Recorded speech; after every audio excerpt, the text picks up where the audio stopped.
ज्या ठिकाणी अवघ्या काही तासांपूर्वी जन्मलेल्या चिमुकल्या जीवांना नवजीवन मिळण्याची आशा असते, ज्या काचेच्या पेट्यांमध्ये आईबापाची स्वप्न श्वास घेत असतात, त्याच नवजात शिशु अतिदक्षता विभागातून काळजाचा ठोका चुकवणारी आणि संपूर्ण महाराष्ट्राचं मन सुन्न करणारी एक अत्यंत काळीच पिळवटून टाकणारी घटना समोर आली आहे. अमरावतीच्या शासकीय महिला व बाल रुग्णालयातील NICU वॉर्डमध्ये आज पहाटेच्या शांततेत मृत्यूने असा काही क्रूर घाला घातला की ज्या माऊलींनी आपल्या बाळाला अजून मायेने कुशीतही घेतलं नव्हतं, त्यांच्या पदरात एका क्षणात फक्त राख आणि आक्रोश उरलाय.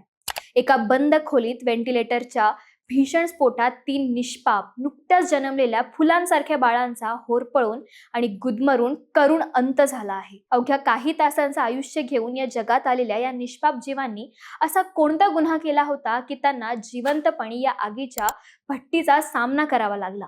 व्यवस्थेच्या निष्काळजीपणाचा हा असा एक घाव आहे ज्याची वेदना शब्दात मांडणंही आज कठीण झालं आहे. अमरावतीच्या या शासकीय रुग्णालयात नेमकी काय घटना घडली ते आपण आज सविस्तर पाहणार आहोत. नमस्कार, मी आदिती आणि तुम्ही पाहत आहात सरळ सोप्पं. घड्याळात पहाटेचे 3:15 ते 3:30 वाजले होते. संपूर्ण शहर गाढ झोपेत होतं आणि रुग्णालयातील नवजात शिशु अतिदक्षता विभागात तब्बल 39 नवजात बालके आपल्या नाजूक श्वासांची लढाई लढत होते. या वॉर्डच्या 3 खोल्यांपैकी ज्या आउटबाउंड युनिटमध्ये 9 अतिशय नाजूक बाळं दाखल होती, तिथे अचानक एका व्हेंटिलेटरमध्ये मोठा तांत्रिक बिघाड झाला आणि एकाएकी कानठळ्या बसवणारा भीषण स्फोट झाला.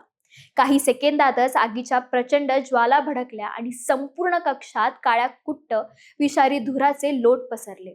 ऑक्सिजन पाईपलाईन आणि विद्युत तारांच्या संपर्कामुळे आग वेगाने पसरू लागली आणि इन्व्हर्टर यंत्रणेनेही पेट घेतला. ज्या चिमुकल्यांना अजून डोळे उघडून हे जग पाहताही आलं नव्हतं, त्यांचे इवलेसे श्वास त्या काळ्या धुरामध्ये गुदमरू लागले. त्या बंद खोलीत सुरू झालेली ती तडफड इतकी भयानक होती की तिथे उपस्थित असलेल्या प्रत्येकाचा थरकाप उडाला. पण या भीषण आगीच्या तांडवात एकीकडे मृत्यू उभा ठाकलेला असताना दुसरीकडे कर्तव्यावर असलेल्या परिचारिकांनी दाखवलेले धाडस साक्षात देवदूतासारखे ठरले. आग इतकी प्रचंड होती आणि धूर इतका दाट होता की समोर एका हातावरचेही काही दिसत नव्हते. तरीही त्या शूर नर्सनी स्वतःच्या जीवाचा किंवा देहाचा एक क्षणही विचार केला नाही. अंगावर आगीच्या झळा येत असताना हाताची बोटे आणि तळहात भाजून निघत असतानाही त्या धुराच्या लोटात शिरल्या आणि एका पाठोपाठ एका बाळाला इन्क्युबेटरमधून बाहेर काढू लागल्या. स्वतः भाजल्या, पण त्या चिमुकल्यांचे प्राण वाचवण्यासाठी त्यांनी शर्तीचे प्रयत्न केले. त्यांच्या या अतुलनीय शौर्यामुळे त्या 9 पैकी 6 बाळांना आणि इतर खोल्यांमधील बालकांना सुखरूप बाहेर काढण्यात यश आलं. त्या नर्सनी नंतर पाणावलेल्या डोळ्यांनी सांगितलेली हकीकत काळजाला घरे पाडणारी आहे. त्या म्हणाल्या की आम्हाला आमचा जीव दिसतच नव्हता. डोळ्यांसमोर फक्त ती इवलीशी बाळं दिसत होती. आम्ही सर्व ताकद लावली, पण तो दाट धूर इतका भयानक होता की आम्ही त्या 3 निष्पाप बाळांना वाचवू शकलो नाही.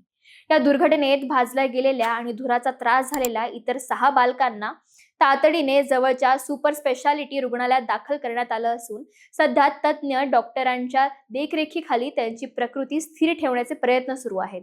घटनेची माहिती मिळताच जिल्हा शल्य चिकित्सक डॉक्टर विनोद पवार, पोलीस आयुक्त राकेश ओला आणि अग्निशमन दलाच्या जवानांनी घटनास्थळी धाव घेतली. मात्र प्राथमिक तपासात समोर आलेले वास्तव आरोग्य व्यवस्थेच्या चिंधड्या उडवणारे आहेत. एका बाजूला डॉक्टरांनी वॉर्डमध्ये प्रचंड धूर असल्याने काही करता न आल्याची हतबलता व्यक्त केली, तर दुसरीकडे प्रत्यक्ष घटनास्थळी पोहोचलेल्या माजी मंत्री यशोमती ठाकूर यांनी प्रशासनाला अत्यंत संतप्त सवाल विचारले आहेत. नव्या इमारतीमध्ये NICU सारखा अतिसंवेदनशील विभाग सुरू करताना तिथे आग विझवण्याची अद्ययावत यंत्रणा का बसवली गेली नव्हती? फायर ऑडिटचे काय झाले आणि उपकरणांच्या देखभालीकडे इतके अक्षम्य दुर्लक्ष का केले गेले? असे अनेक जळजळीत प्रश्न आता उपस्थित केले जात आहेत. ज्या 3 कुटुंबांच्या घराचे दिवे या आगीत विझले, त्यांच्या दुःखाची कल्पनाही करवत नाही. 9 महिने ज्या बाळाच्या आईने डोळ्यात प्राण आणून वाट पाहिली, ज्याच्या आगमनाने घरात आनंदाचे वातावरण पसरले होते, त्या आईच्या पदरात आज फक्त बाळाचे जळालेले अवशेष पडले आहेत. त्या मातांचा आक्रोश, त्या बापांचे डोक्याला हात लावून ढसाढसा रडणे, हे चित्र कोणत्याही संवेदनशील माणसाला आतून हलवून सोडणारे आहे. शासकीय रुग्णालयात विश्वासाने आलेल्या या गरीब आणि सर्वसामान्य जनतेच्या वाट्याला अशी वेदना का यावी? व्हेंटिलेटरचा स्फोट झाला असे सांगून केवळ तांत्रिक कारणांचे लेबल लावून व्यवस्था मोकळी होईल का? दरवेळी अशीच निष्पाप चिमुकल्यांची आहुती पडल्यानंतरच प्रशासनाला जाग येते. या घटनेची सखोल चौकशी होईल, समित्या नेमल्या जातील, अहवाल येतील, पण त्या अभागी माता पित्यांनी त्यांची हसती खेळती बाळं परत कोण आणून देणार? हा सवाल कायम अनुत्तरितच राहील. बाकी तुम्हाला या प्रकरणाबद्दल काय वाटतं? आम्हाला कमेंट करून नक्की कळवा. आणि अशाच व्हिडिओसाठी सरळ सोपाला फॉलो आणि सबस्क्राईब करायला विसरू नका.